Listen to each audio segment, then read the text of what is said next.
ओम श्री परमात्मने नमः। श्रीमद्भगवद्गीता अथ पंचदशोऽध्यायः। श्रीभगवानुवाच ऊर्ध्वमूलमदः शाकम् अश्वत्थं प्राहुरव्ययम् छन्दांसि यस्य पर्णानि यस्तौ वेद स वेदवित् अधश्चोर्ध्वं पृष्ठास्तस्य शाखा पुनः प्रवृद्धा विषयप्रवालाः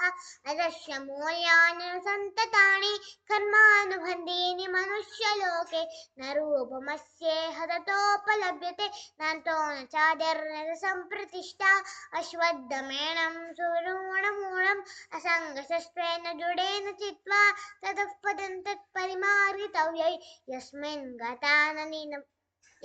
गतानि वर्तन्ते भूयः तमेव चाच्यं पुरुषं प्रपद्ये यतः प्रवृत्तिस्वसुता पुराणी निर्माणमोहादिसंन्यदोष आजात्मनित्या विनिवृत्तकाम द्वन्द्वै विमुक्तः सुखदुःखसंगे गच्छन्त्य मूढाः पदमव्ययं तद् न तद्बाधयते सूर्यो न शाङ्को न पावकः यद्गत्वा न निवर्तन्ते तद्धाम परमं मम ममैवांशो जीवलोके जीवभूतः सनातना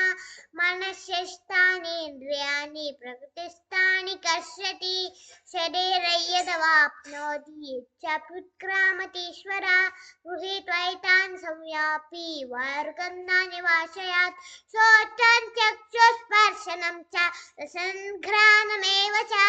अधिष्ठाय मनश्चायो विषयान्मुपसेवते उत्क्रामन्तं स्थितं वापि बुज्ञानं वा गुणान्वितं विमूढानानुपश्यन्ति पश्यन्ति ज्ञानचक्षुषा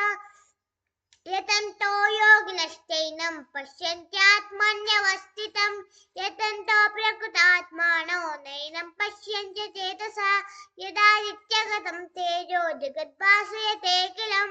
यच्चन्द्रमसि यच्चाग्नो तत्तेजो विद्धि मामकं घामाविश्य च भूतानि धारयाम्यहमोजसा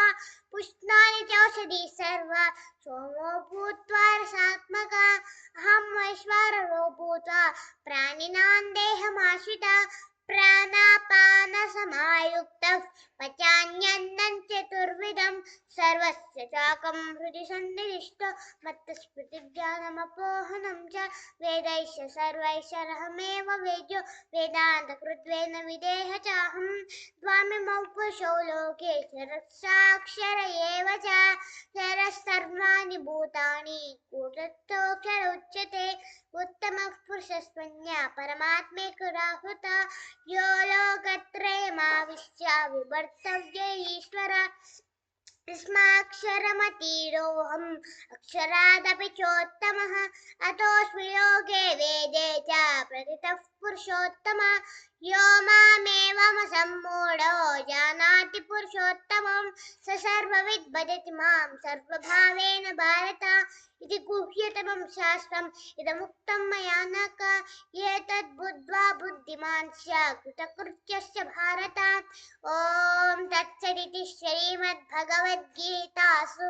उपनिषत्सु ब्रह्मविद्यायां योगशास्त्रे श्रीकृष्णार्जुनसंवादे पुरुषोत्तमयोगो नाम अथ पंचदशोऽध्यायः। श्रीकृष्णार्पणमस्तु।